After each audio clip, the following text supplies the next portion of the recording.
Pois não, senhor presidente.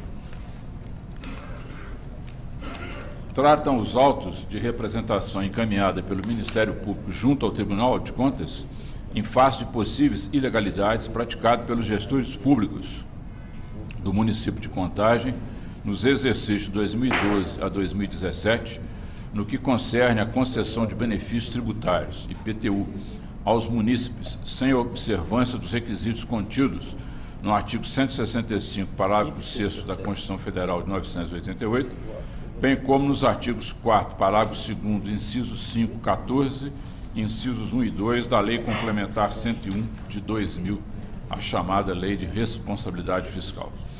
Recebido e autuado quanto representação em 6/6/2017, é o que está na folha 156, os autos foram distribuídos à minha relatoria, folha 157.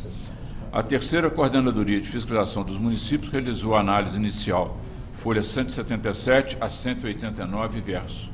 Em seguida, o parquê elaborou parecer preliminar, folha 191 a 198, opinando pela citação dos responsáveis. Determinada a citação da senhora Marília Aparecida Campos, prefeita de Contagem, exercício 2012, e do senhor Carlos Magno de Moura Soares, prefeito de Contagem, exercício 2013 a 2016, as autoridades se manifestaram respectivamente nas folhas 211, 292, 293 a 470, versos. Ato contínuo, a terceira CFM elaborou estudo, folhas 472 a 483, manifestando pelo acolhimento das razões apresentadas, entendendo ainda pela recomendação aos responsáveis, bem como ao atual gestor, que por ocasião do exercício do mandato de chefe do Executivo Municipal, em caso de concessão de isenção do IPTU aos munícipes ou de outro benefício tributário, se atém ao cumprimento das exigências previstas no artigo 14, incisos 1 e 2, combinados com o 12 da LRF, através da demonstração nos projetos de LDO encaminhados à Câmara Municipal para aprovação da efetiva compensação de todos os valores renunciados. Manifesta ainda que, em atenção à função pedagógica que dispõe essa Casa, pela elaboração de uma cartilha orientação normativa, dispõe sobre os critérios a serem adotados pelos gestores públicos por ocasião da concessão de benefícios fiscais e tributários. Por fim, o parquê elaborou o parecer conclusivo, reiterando os termos da inicial. Está na folha 490. Na sessão do Pleno de 19/2/2018, os autos foram retirados de pauta. Em atenção ao pedido de folhas 492, foi autorizada vista e cópia dos autos no prazo de 5 dias ao procurador, senhor Alex José Ferreira de Freitas, do município de Contagem. Consta as folhas 500 e 502, documentação encaminhada pelo senhor Marcílio Barenco Corrêa de Melo, procurador do Ministério Público junto a essa Casa, manifestando pelo sobrestamento dos autos até o trânsito julgado da ação civil de improbidade administrativa, e aqui ele identifica o número. Após a terceira Coordenadoria de Fiscalização dos Municípios em cumprimento da determinação de folhas 499, manifestou-se pela possibilidade de sobrestamento. Está nas folhas 504 e 508. Esse é o relatório essencial. Se dá a palavra, Carlinhos, para poder fazer seu pronunciamento. Excelentíssimo senhor presidente, ilustríssimo senhor relator, senhores conselheiros, ilustre representante do Ministério Público de Contas, serventuários aqui do Tribunal de Contas, colegas advogados e advogadas, público presente. Primeiramente, devo esclarecer que, antes mesmo de eu fazer a defesa própria, por ser parte no processo, eu conversei com os meus procuradores, os meus advogados, e pedi que eu mesmo viesse fazer essa sustentação, não em função da minha pessoa, mas em função dos relevantes interesses públicos da municipalidade de Contagem, que está sendo, ora, questionado. E também em defesa da absoluta correção da atitude dos atos administrativos praticados por esse gestor e por todos os demais gestores que me antecederam frente à administração do município, do grande município da cidade de Contagem. Então é com esse fundamento que eu peço vênia para estar aqui na tribuna, na defesa desses interesses que eu considero de relevância e importância para a nossa municipalidade. Preliminarmente, quero reiterar 3 preliminares que considero fundamental a serem apreciadas. Todas elas envolvendo a carência da ação e levando o que pleiteamos ao imediato arquivamento da denúncia. A primeira preliminar suscitada: instalado o procedimento, o inquérito civil público, após a sua conclusão, e esse defensor não era mais o gestor da cidade, após a conclusão do inquérito, foi celebrado um termo de ajustamento de gestão nos autos do inquérito da ação do inquérito civil público. Foi celebrado um termo de gestão, botando fim à investigação que estava em curso. Ora, o nosso entendimento que o termo de gestão celebrado, de ajuste de gestão, celebrado com o atual gestor do município, coloca por fim, né, a continuidade da denúncia, o que gera uma carência da ação, levando ao arquivamento. Não faria sentido o termo de gestão celebrado pela municipalidade se aplicar apenas ao atual gestor. O que se está em discussão é a atitude da municipalidade no processo que nós demonstraremos foi absolutamente dentro das normas legais. Se assim não o fosse, se esse termo de gestão não se aplicasse, teríamos então que chamar o atual gestor à lide, porque também, uma das legislações questionadas, que é a Lei Complementar 2017 de 2017, né, também há, em tese, uma renúncia que há se prevalecer o entendimento, data máxima vênia equivocada do Ministério Público de Contas, o prefeito atual também incorreria nas mesmas alegadas ilegalidades, coisa que nós, repito, não concordamos. Mas é necessário o arquivamento em função do termo de ajuste de gestão. Segunda preliminar, como muito bem já mencionado no relatório do ilustre relator Sebastião Elvésio. A Diretoria de Controle Externo aqui do Tribunal de Contas, através de sua Coordenadoria de Fiscalização do município, em seu parecer, as folhas 182, demonstra a inexistência de danos ao erário público e a inexistência de dolo na conduta dos gestores, o que também joga por terra a possibilidade de dar continuidade a uma denúncia que tem por fim, por escopo principal, justamente averiguar o alegado dano à municipalidade ou alegada má-fé por parte dos gestores. Então, consideramos que isso também leva ao arquivamento dessa denúncia. E a terceira preliminar, que pode também se confundir com o mérito, a critério do ilustríssimo relator, caso assim acompanhe o nosso raciocínio, a terceira preliminar, ela também leva para uma carência da ação. Ora, senhores conselheiros, público presente, se há um questionamento de uma legislação em vigor, em pleno vigor, naquela municipalidade, né? Eu, quando assumi o município em 2013 a 2016, o primeiro ato, como qualquer gestor, é fazer o juramento ao cumprimento da lei orgânica do município e o cumprimento das leis em vigor. Eu cumpri rigorosamente as leis absolutamente em vigor no nosso município.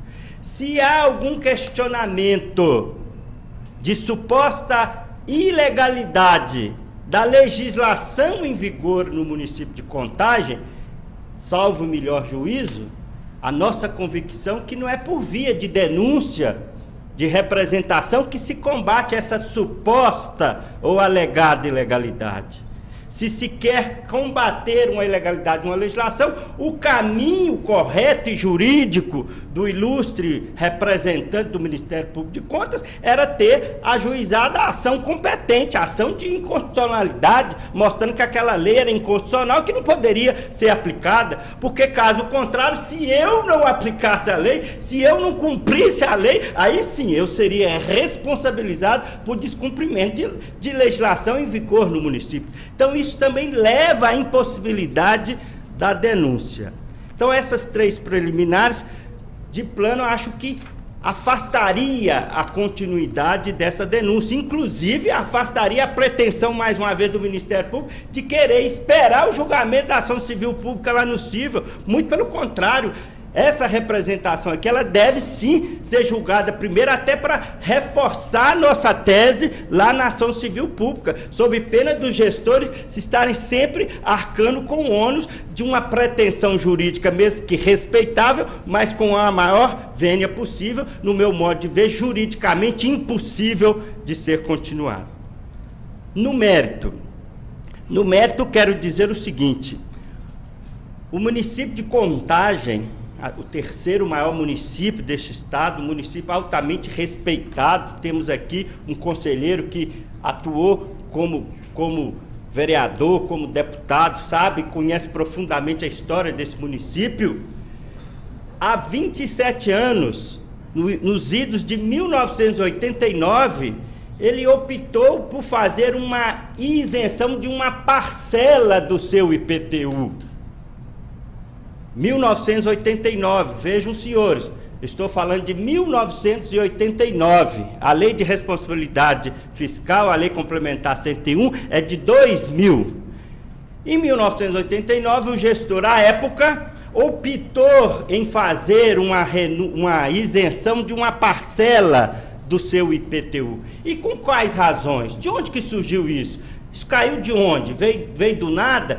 Tem toda uma lógica que fundamentou, uma lógica jurídica e uma lógica de planejamento urbano que fundamentou essa decisão à época. O município de Contagem era e é até hoje um grande polo industrial, um fortíssimo polo industrial, e que temos uma coisa que é muito boa para nós, por um lado, mas que nos traz algumas dificuldades por outro. Nós somos um município conurbado com Belo Horizonte, nós somos vizinhos de Belo Horizonte.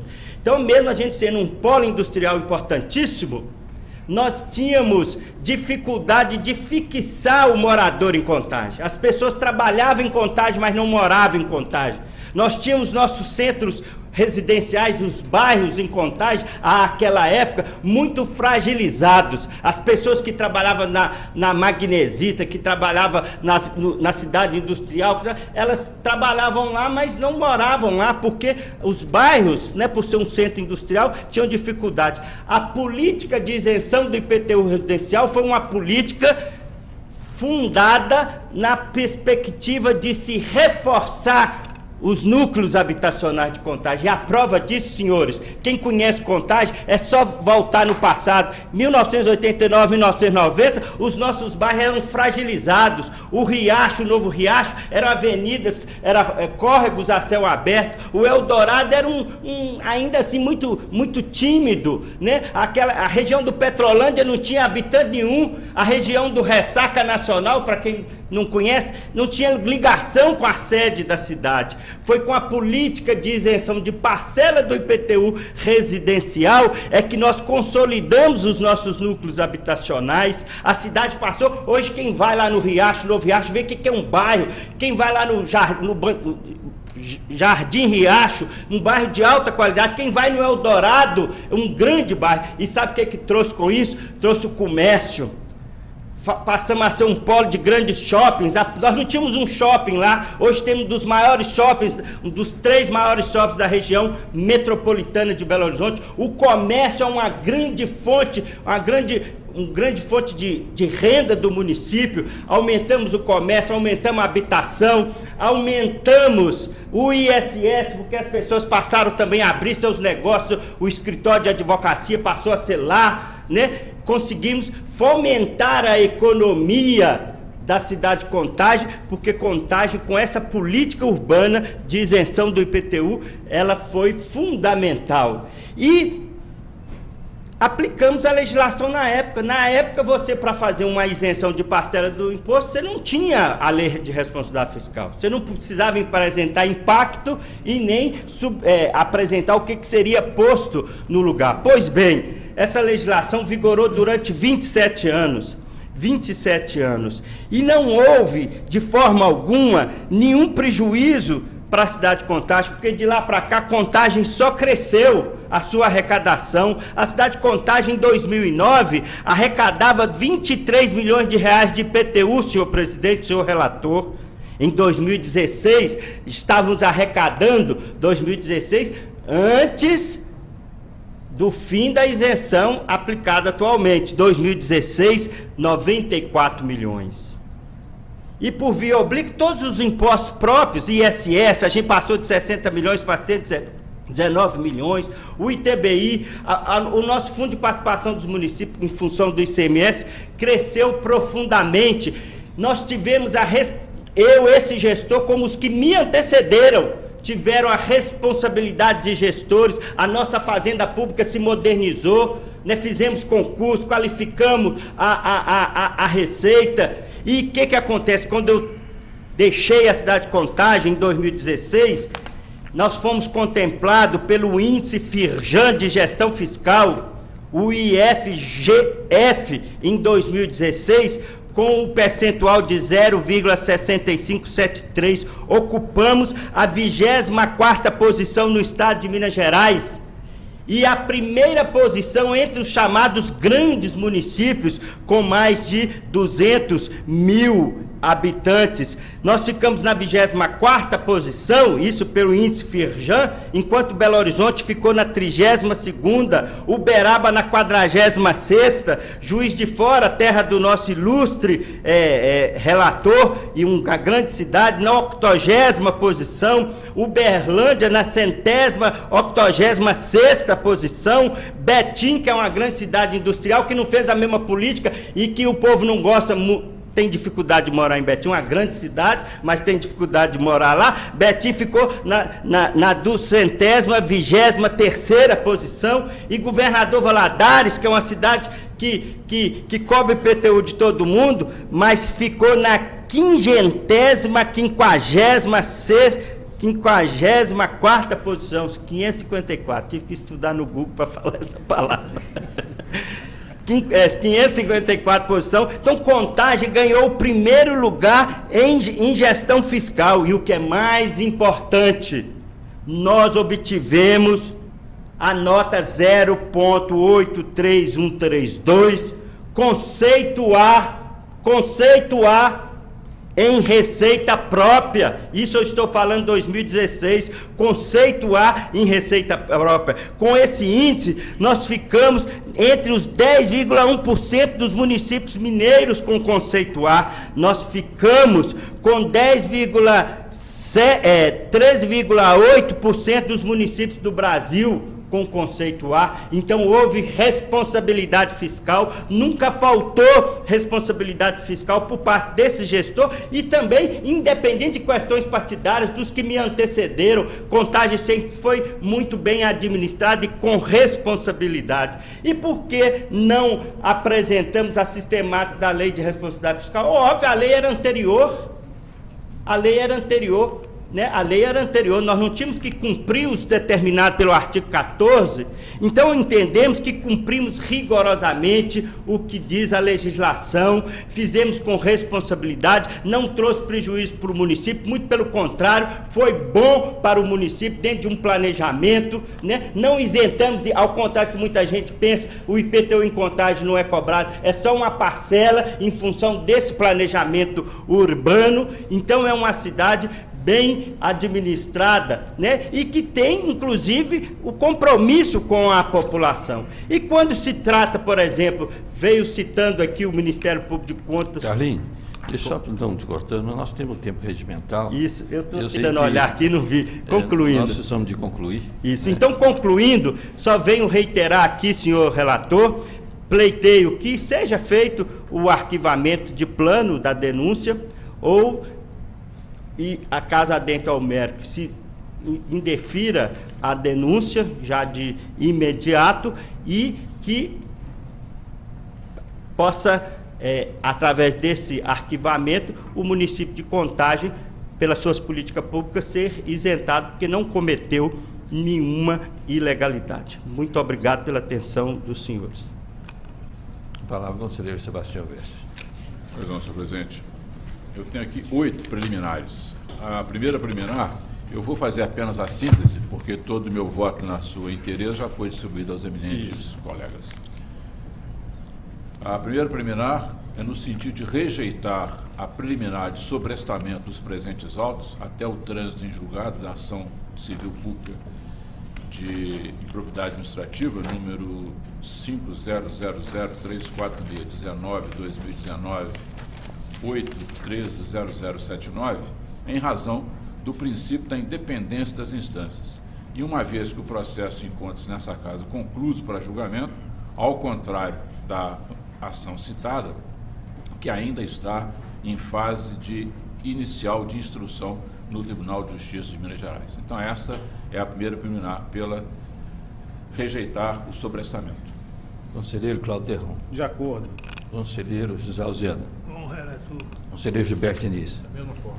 Conselheiro Durval Ângelo. De acordo. Conselheiro Vanderlei Abdo. Tem a minha suspeição declarada. Fica aprovado o voto do relator. A segunda preliminar é no sentido de afastar a exceção de suspeição do representante do Ministério Público junto ao Tribunal, uma vez que em decisão monocrática publicada no DOC em 11 de dezembro de 2017, o conselheiro presidente entendeu pela ausência das hipóteses legais elencadas no 145 do CPC a configurar a suspeição arguída e por considerar as razões apresentadas pelo recipiente manifestamente impertinentes. Por fim, decidiu pelo não conhecimento em juízo de admissibilidade do incidente de suspeição. Então, essa é a segunda preliminar, afastando a suspeição. Conselheiro Cláudio Terron. De acordo. Conselheiro José Alziano. De acordo. Conselheiro Gilberto Diniz. Com o relator. Conselheiro Durval Ângelo. De acordo, senhor presidente, mas gostaria de destacar o papel que o Ministério Público tem à luz da Constituição de 5 de outubro de 1988, de ser atento e vigilante ao cumprimento da lei. E a gente sabe que a política de isenção de IPTU residencial é uma política ilegal e muitas vezes usada de forma escusas, com interesses eleitorais. Então eu quero aqui destacar, concordando com o relator, mas quero fazer esse destaque, o papel vigilante do Ministério Público, que eu acho que é algo que a gente tem que elogiar nesse momento. Conselheiro Vanderlei Abdo. Suspeito. Tem a minha suspeição. Está registrado. Oi? Você está apresentando sua suspeição? Sim, já foi declarado. É? Nos autos não consta. Sim, mas eu estou... O senhor avisou lá, não? Então fica aprovado o voto do Comunicou a relator. secretaria.